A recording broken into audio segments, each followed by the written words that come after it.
오늘 하나님께서 저에게 주시는 말씀은 히브리서 11장 6절 말씀입니다.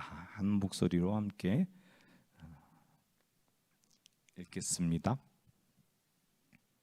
히브리서 11장 6절 함께 읽습니다. 믿음이 없이는 하나님을 기쁘시게 하지 못하나니 하나님께 나아가는 자는 반드시 그가 계신 것과 또한 그가 자기를 찾는 자들에게 상 주시는 이심을 믿어야 할지니라. 아멘. 갈라디아서 2장 20절 말씀도 함께 좀 읽으실까요? 금방 찾으시기 어려우시겠지만 이렇게 준비되어 있으니까 함께 읽겠습니다. 내가 그리스도와 함께 십자가에 못 박혔나니 그런즉 이제는 내가 사는 것이 아니요 오직 내 안에 그리스도께서 사시는 것이라. 이제 내가 육체 가운데 사는 것은 나를 사랑하사 나를 위하여 자기 자신을 버리신 하나님의 아들을 믿는 믿음 안에서 사는 것이라. 아멘. 요한복음 20장 31절도 함께 읽고 말씀 나눴으면 좋겠습니다. 함께 읽습니다. 오직 이것을 기록함은 너희로 예수께서 하나님의 아들 그리스도이심을 믿게 하려 함이요 또 너희로 믿고 그 이름을 힘입어 생명을 얻게 하려 함이니라. 아멘. 잠깐 기도하겠습니다. 하나님, 우리가 말씀을 상고할 때에 성령께서 조명하여 주옵소서, 지혜 주시옵소서, 깨닫게 하여 주옵소서, 도전받게 하여 주옵소서. 오늘 새로운 결단을 하게 하여 주옵소서. 주님 의지하며 예수님 이름으로 기도합니다. 아멘. 한 남자가 미국 캘리포니아 해안을 걸으면서 기도하고 있었습니다. 그러다 큰 소리로 하나님 앞에 기도하는데, 하나님, 저의 간절한 소원을 들어주세요. 그러자 갑자기 이 남자 위 구름, 하늘의 구름에서 하나님의 음성이 들렸습니다. 너의 변함없는 믿음을 보고 내가 한 가지 소원을 꼭 들어주마.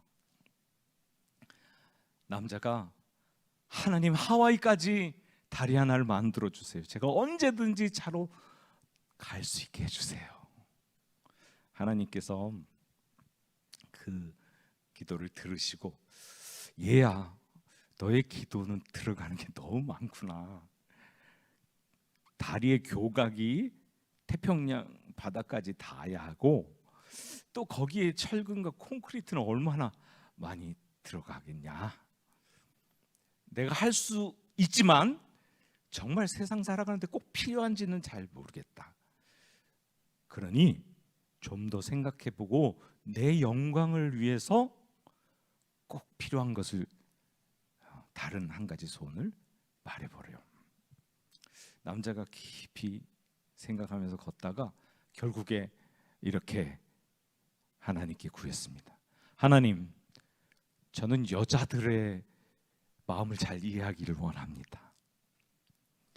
여자들이 토라져서 왜 말을 안 할까?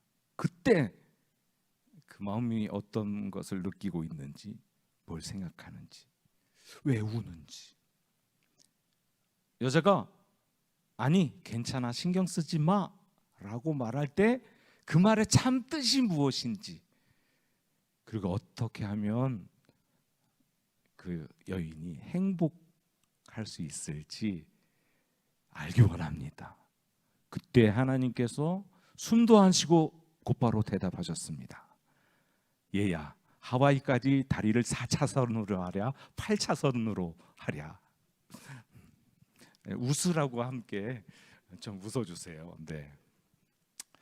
오늘 영적인 차원을 사는 원리, 믿음에 대해서 나누고 싶습니다. 다시 표현하면 영적인 세계를 살아가는 방식은 믿음이다라는 것이죠. 그리스도인은 시간과 공간이라고 하는 이 현실의 세계와 하나님과 소통하는 영적인 세계를 겹쳐서 살아가는 존재들입니다. 아멘이십니까?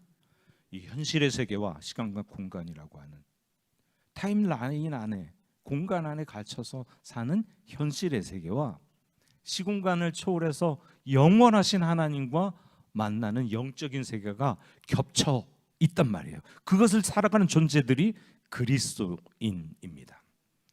그리스도인으로서 보다 성장하고 성숙하는 계기가 오늘 되어졌으면 하는 소망입니다. 오늘 본문 히브리서 11장 6절에 믿음이 없이는 하나님을 기쁘시게 할 수 못하나니 하나님께 나아가는 자는 반드시 그가 계신 것과 또한 그가 자기를 찾는 자들에게 상 주시는 이심을 믿어야 할지니라, 이렇게 말씀하고 있습니다. 왜 믿음이 없이는 하나님을 기쁘시게 못할까요? 다시 말하면 왜 믿음이 하나님을 기쁘시게 할까요? 이것을 조금 이해하려면 바로 앞절을 좀 읽어보면 이해가 쉽습니다. 11장 5절에는 재미있는 사실이 기록되어 있습니다. 함께 읽습니다. 믿음으로 에녹은 죽음을 보지 않고 옮겨졌으니 하나님이 그를 옮기심으로 다시 보이지 아니하였느니라. 그는 옮겨지기 전에 하나님을 기쁘시게 하는 자라 하는 증거를 받았느니라. 에녹은 하나님을 어떻게 기쁘시게 해드린 것일까요? 이 5절은 믿음이 그냥 어떤 상태, 어떤 무엇이라고 말하고 있는 것이 아니라고 느껴집니다. 그리고 6절에 하나님이 상 주시는 분이라고 그랬는데 도대체 무슨 상을 주신다는 건지, 건강의 축복, 물질의 축복, 승진의 축복, 형통의 축복, 영적인 축복, 아니면 어려움에서 해결되는, 병에서 치유되는, 큰 부를 축적하고 사회적 지위가 상승하거나 명예를 얻거나 올림픽에서 메달을 따거나 좋은 대학에 들어가거나 좋은 직장에 들어가나, 그런 축복? 이런 상급이 주님이 주시는 상을 의미할까요? 이렇게 두 번째 읽었던 본문 갈라디아서 2장 20절, 웬만한 분은 외우실 것 같은데 한번 외우셔도 좋고 위에 뜨면 함께 읽으셔도 좋겠습니다. 내가 그리스도와 함께 십자가에 못 박혔나니 그런즉 이제는 내가 사는 것이 아니요 오직 내 안에 그리스도께서 사시는 것이라. 이제 내가 육체 가운데 사는 것은 나를 사랑하사 나를 위하여 자기 자신을 버리신 하나님의 아들을 믿는 믿음 안에서 사는 것이라. 예수님 믿을 때 예수님과 함께 십자가에 못 박혀 죽었고, 죽었으니까 이제 내가 사는 게 아니고 부활하신 그리스도가 내 안에 사시는 것이다. 나를 사랑하셔서 목숨을 내어주신 예수를 믿는 믿음이 나를 육체로 현재 살아가게 한다라고 고백하는 거죠. 바울의 이 고백은 오늘 함께 고민해 볼 내용하고 좀 더 가까운 것 같아요. 요한복음에서 사도 요한이 말하는 믿음에 관해서는 좀 다르게 이야기하고 있어요. 오늘 세 번째로 읽었던 본문 요한복음 함께 또 읽어볼까요? 함께 읽습니다. 오직 이것을 기록함은 너희로 예수께서 하나님의 아들 그리스도이심을 믿게 하려 하며 또 너희로 믿고 그 이름을 힘입어 생명을 얻게 하려 함이니라. 요한복음은 믿게 하도록, 믿도록, 또 믿음을 갖도록 쓰여졌다고 지금 요한복음의 기록 목적을 밝히고 있거든요. 믿음을 강조하고 있어요. 사실 요한복음에서 말하는 믿음을 조금 더 이해하면 우리의 믿음에 대해서, 그 현 위치에 대해서 조금 더 알 수가 있습니다. 신약 성경에서 일반적으로 믿음을 나타내기 위해 사용된 헬라어 단어는 피스티스라는 단어입니다. 명사로 그 의미는 신앙, 믿음, 신뢰, 이런 의미가 있습니다. 그런데 요한복음은 믿음을 표현하기 위해서 헬라어 명사가 아닌 동사를 사용했어요. 피스투에인이라는 동사. 이것을 의미는 무엇을 믿다라는 의미예요. 믿음이라는 명사를 사용하지 않고 동사를 사용했다는 것. 사전적 의미는 어떤 것을 진실되게 믿는다, 어떤 것을 확신한다, 그것을 진실이라고 생각한다, 이런 의미가 담겨 있어요. 피스투에인이라는 단어는 공관복음에, 마태, 마가, 누가복음을 공관복음이라고 해요. 이 공관복음에 34회 등장해요. 표현돼요. 그런데 요한복음에는 요한복음 한 복음서에 3배 가까운 98번 등장해요. 반대로 요한복음에는 믿음이라는 명사 피스티스가 단 한 차례도 사용되지 않아요. 믿음에 관해서는 다 피스투에인을 사용했어요. 이상할 정도로. 왜? 단 한 번도 사용되지 않고 믿음을 표현할 때 동사를 계속 사용했을까?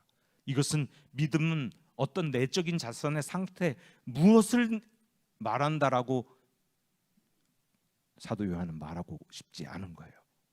믿음은 적극적인 응답이고 무엇인가 움직이는 것이다 라고 표현하고 있는 것이죠. 내적인 자세보다 적극적인 응답과 믿음의 행위를 강조하기 위해서 그랬을 것이다 라고 이해가 됩니다. 사도 요한이 표현한 무엇을 믿다라는 이 피스투에인은 어떤 인격체에 대한 신뢰를 분명히 보여주는 단어입니다. 이런 점에서 무엇을 믿다라는 것은 예수님께 대한 적극적인 응답과 헌신을 이야기하고 있어요. 예수님의 말씀에 대한 반응, 그리고 그것에 대한 믿음의 헌신, 이것을 의미하고 있다고요. 그냥 믿습니다 이걸로 끝나는 게 아니고, 조금 더 설명하면 예수께서 누구신지 그 정체를 분명히 받아들이고 그분의 인격과 그분의 말씀에 대해서 나의 전생애를 헌신한다 라는 의미가 담겨 있다고. 그의 제자로서의 초청에 내가 반응한다 하는 의미가 담겨 있다고요. 이런 헬라어 구문의 믿음은 예수를 믿는 것, 그의 말씀을 믿는 것, 그의 일을 믿는 것을 통해서 어떻게 그 믿음의 핵심이 예수 그리스도라고 드러내고 있습니다.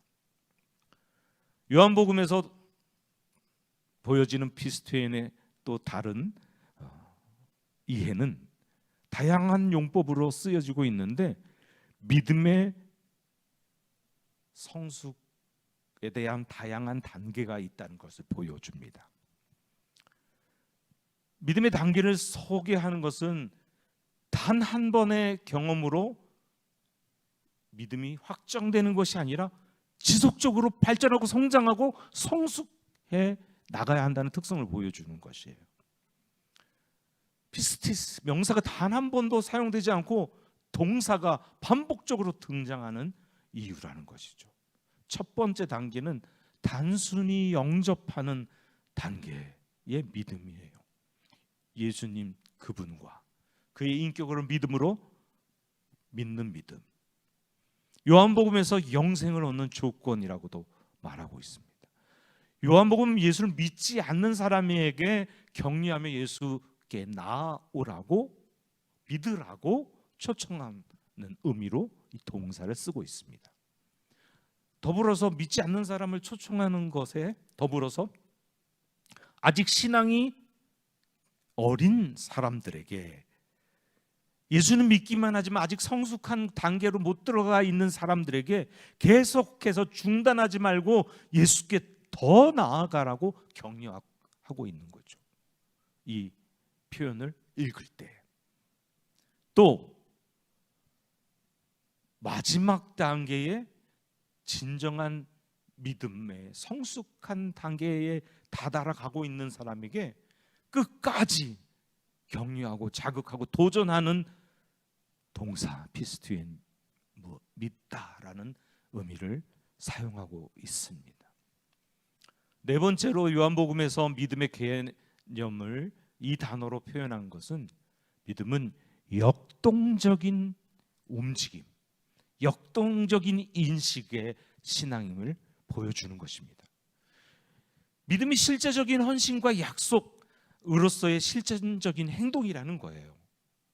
그냥 믿는다고 말하고 멈춰 있는 것이 아니라 예수님 말씀을 받아들였으면, 믿었으면 반응으로 행동하게 된다는 것이죠.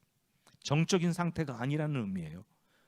믿으면, 받아들였으면 책임 의식을 갖고 실제로 헌신하고 약속을 이행하는 의미가 이 피스투엔의 동사에 담겨 있다는 것이죠. 현실을 살아가는 우리에게 믿음 따로, 실생활 따로 아니란 얘기예요. 이 시공간을 그 한계 안에 갇힌 이 현실 세계에 우리에게 그냥 멈춰 있는 믿음으로 끝나는 것이 아니라 영적인 차원이 겹쳐 있기 때문에 어떻게 해요? 따로따로가 아니라 하나님과 함께하는 인생을 살아야 한다. 제가 좋아하는 표현이 있는데요, 하나님 앞에서, 역사 앞에서 우리는 살아간다는 표현이에요. 청년들에게는 자주 얘기하는데 어른들에게는 처음 얘기하는 것 같습니다. 우리는 하나님 앞에서 현실 세계를 살아가고 있고 지금 흘러가고 있는 역사 앞에서 여전히 살고 있습니다. 요한복음에 언급된 믿음의 역동성과 관련해서 우리는 조금 조심스러워야 합니다. 제가 표현한 것을 그대로 받아들이다 보면 요한복음에서의 믿음은 꼭 믿는 사람의 어떤 행동이 더 중요한 것처럼 이야기하고 있는 것처럼 들릴 수 있거든요. 그래서 조심스럽게 우리의 이 믿음의 동사는 사람이 결단하는 것처럼 보이지만 하나님께서 선물로 주신 믿음과 조화되어 있습니다. 좀 성경을 다 찾으면 좋겠지만 오늘은 기도하는 날이니까 짧게, 요한복음에서 사람들의 자발적인 믿음의 결단을 촉구하는 모습이 있지만 이것은 하나님께서 벌써 먼저 우선적으로 섭리하고 계신다는 것을 꼭 생각해야 합니다. 요한복음에서 언급되는 이 믿음의 이중적인 모습은 우리가 예수를 하나님의 아들 메시아로 믿는 이 믿음의 결단은 우리가 결단했기 때문에 아니라 우리가 믿을 수 있도록 하나님의 아들 보내시고 믿음을 선물로 주신 것에 대한 우리의 반응이라는 것이에요. 그러므로 우리가 결단하고 믿어지는 그 믿음은 하나님께서 벌써 섭리하시고 선행하셔서 그 믿음 갖도록 우리에게 주셨다는 것이에요. 그때 우리의 심령이 반응하는 거예요. 믿음으로 아멘. 그리고 아멘으로 끝나는 게 아니라 그렇게 살아내는 것입니다. 그런 의미로 사도 요한은 이 단어를 계속 반복해서 사용하고 있습니다. 다섯 번째로 요한복음의 믿음은 관계에 초점을 맞추고 있습니다. 무엇을 믿는다 이 표현은 믿음의 교리적인 신조 문제보다 관계의 문제에 일차적 관심이 있음을 보여줍니다. 꼬마 4살, 5살 정도 되는 애가 집에서 막 놀다가 아빠는 장로님이라서 교회 가셔서 놀다 보니까 옛날 집에 이렇게 사다리를 놓아놓고 지붕 위로 올라가서 지붕을 고친다든가 하잖아요. 놓여 있는 걸 보고 지붕 위에 올라가 봤어요. 근데 올라갔더니 멀리까지 잘 보이는 거예요. 그래서 놀다가 갑자기 저 멀리서 아빠가 오는 것을 보고 이크 하고서는 숨어야겠다 하고 이렇게 돌아가서 지붕이 이렇게 볼록하니까 뒤에 숨었어요. 그런데 아빠도 봤어요. 이 막내 아들이 지붕 뒤로 숨었다는 것을. 그래서 사다리를 치웠습니다. 아들이 이제 내려가려고, 아빠 몰래 빨리 내려가려고 사다리를 찾는데 아무리 빙글빙글 돌아도 사다리가 없네요. 그래서 막 울면서 아빠를 찾습니다. 아빠가 왜 그러냐? 사다리가 없어졌다고, 못 내려간다고. 그러니까 그러면 뛰어내려. 그럼 다치지 않냐는. 아빠가 받아줄게. 뛰었을까요? 안 뛰었을까요? 뛰어 내렸는데 아빠가 받아줬습니다. 아빠가 이 아들에게 교훈을 주고 싶었어요. 어떻게 뛰어내렸냐? 아빠가 받아준다고 했으니까. 근데 아빠가 안 받아주면 어떡하려고 그랬어? 믿으니까.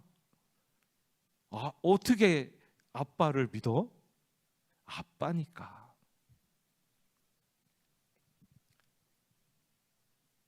아들은 어렸지만 믿음을 정확하게 표현하고 있죠. 아빠와 아들이라는 관계 속에서 아빠가 받아줄 걸 믿었어요. 요한복음에서 믿음은 믿는 자와 예수 그리스도와의 관계, 하나님 아버지와의 관계, 또 믿는 자들끼리의 관계를 포함하고 있습니다. 여기서 처음 우리가 읽었던 본문을 다시 한번 읽어보겠습니다. 히브리서 11장 6절입니다. 함께 읽습니다. 믿음이 없이는 하나님을 기쁘시게 하지 못하나니 하나님께 나아가는 자는 또한 그가 자기를 찾는 자들에게 상 주시는 이심을 믿어야 할지니라. 창세기 5장 24절의 앞부분을 보면 어떻게 읽어볼까요? 시작. 에녹이 하나님과 동행하더니, 그 뒤는 거의 비슷하게 표현되어 있으니까요. 그것을 히브리서 11장 5절에서는 어떻게 봤냐면 11장 5절 함께 또 읽어볼게요. 믿음으로 에녹은 죽음을 보지 않고 옮겨졌으니 하나님이 그를 옮기심으로 다시 보이지 않게 하였느니라. 그는 옮겨지기 전에 하나님을 기쁘시게 하는 자라 하는 증거를 받았느니라. 하나님과 동행하더니를 히브리서 11장 5절에는 하나님을 기쁘시게 했다로 받고 있습니다. 에녹이 하나님과 동행할 수 있었던 것, 즉 하나님을 기쁘시게 할 수 있었던 것, 그 비결을 히브리서는 믿음이라고 표현하고 있습니다. 믿음이 더 성장하기 원하십니까? 하나님과 가까이 하십시오. 하나님과 더 친밀해지십시오. 하나님과 더 사랑의 관계에 빠지시기를 축복합니다. 제가 설교 본문에는 안 썼는데 요거 조금만 얘기하는 게 더 재미있을 것 같아서, 에녹에 대한 성경 본문은 아주 짧아요. 창세기에 그리고 히브리서에. 그런데 에녹에 관계된 전승과 문서들은 꽤 있다고 합니다. 그 창세기 5장의 에녹에 관한 조금 전에 읽었던 24절 앞과 24절은 구별이 되어 있는데, 그 앞에는 그냥 65세에 아들을 낳았다는 것과 300년을 하나님과 동행했다는 것으로 일단락하고, 그 다음 하나님과 동행하더니가 나왔대요. 그 65세 이전에는 하나님과 동행함이 없었대요. 이건 전승에 나오는 문서들의, 유대인의 전승된 문서들에 나온 얘기입니다. 그리고 회개하는 계기가 그 첫 아들 무드셀라를 낳고 만들어지고, 그 뒤부터 300년은 하나님과 동행했다는 거예요. 재미있죠. 그리고 믿음의 장 히브리서 11장에 그것을 기록하고 있습니다. 하나님을 기쁘시게 했던 비결, 믿음. 하나님과 더 친밀하게, 친한 사람일수록 더 잘 믿어집니다. 그냥 이름만 아는 그 사람보다는 친밀한 관계일수록 더 믿어지죠. 친구가 더 믿어지세요? 아니면은 그 아들이 더 믿어지세요? 아니면은 저기 이렇게 나가면 슈퍼 아저씨가 더 믿어지세요? 친밀한 관계일수록 더 믿음이 생깁니다. 함께하면 행복하고 기쁘죠. 그 친밀한 관계 안에 있을 때 더 가까이 나아갈 수 있게 됩니다. 그러면 우리가 초반에 고민했던 하나님이 주시는 상은 무엇일까요? 밥상은 아닐 겁니다. 여기서 상 주시는 이심을 믿어야 할지나 할 때 상은 하나님 자신입니다. 창세기 15장 1절에 함께 읽습니다. 이후에 여호와의 말씀이 환상 중에 아브라함에게 임하여 이르시되 아브라함아 두려워하지 말라. 나는 내 방패요 너의 지극히 큰 상급이니라. 하나님이 아브라함에게 내가 너의 지극히 큰 상급이라고 말하고 있습니다. 그러므로 하나님께서 자기 자신을 주시는 것이죠. 믿음으로 하나님께 나아갈 때 더 친밀한 관계로 나아갈 수 있도록 하나님이 맞아주시고 하나님이 자기 자신을 내어주시는 것입니다. 이거 잘 이해가 안 되시는 것 같아서 원래 제가 설교 때 예화를 많이 안 하는데 예화를 준비해 왔거든요. 홈쇼핑을 열심히 하는 중독에 빠진 아내가 있었답니다. 맨날 TV보다 홈쇼핑을 하니까 남편이 하지 말라고 해도 홈쇼핑을 계속 그래서 사용도 안 하고 박스채 쌓아놓고 꺼내서 보고 또 놔두고 뭔가 처리하면 좋겠는데 사용하면 좋겠는데 그것도 아니니까 남편이 다시 한 번만 더 홈쇼핑 해갖고 물건 사면 이혼할 거야. 아내가 이제 겁을 먹고 일주일 정도 홈쇼핑을 안 했대요. 그런데 어느 날 갑자기 충동에 빠져서 또 물건을 산 거예요. 남편이 들어와서 화를 막 내면서 당장 이혼할 거니까 나가라고. 그래도 당신이 뭔가 샀으니까 가장 필요한 거 하나만 가지고 나가라고. 아내가 고민하더니 다른 생각 안 하고 남편 손을 붙잡고 남편을 가지고 나갔다는 재밌는 이야기가 있습니다. 남편 안에 모든 것이 다 있습니다. 아멘. 네. 하나님 안에 모든 것이 다 있습니다. 하나님 말고는 필요하지 않아요. 하나님이 우리의 최고의 상이에요. 아멘. 네, 한번 옆 사람에게 나의 최고의 상은 하나님이에요. 이렇게 한번 말씀해 주세요.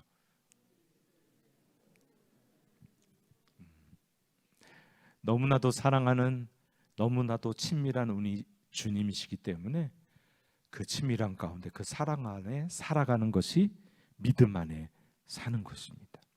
어떤 분은 이미 나는 그 믿음 안에 살고 있어. 어떤 분은 나는 아직 멀은 것 같아. 이렇게 생각하실 수도 있겠어요. 여러분 한번 질문해 볼까요? 지금이 나의 믿음의 최고의 상태다. 지금까지 살아온 인생 중에 이렇게 생각하시는 분 한번 손 들어 봐 주십시오. 내 믿음의 클라이막스야 지금까지 인생 중에. 아니에요?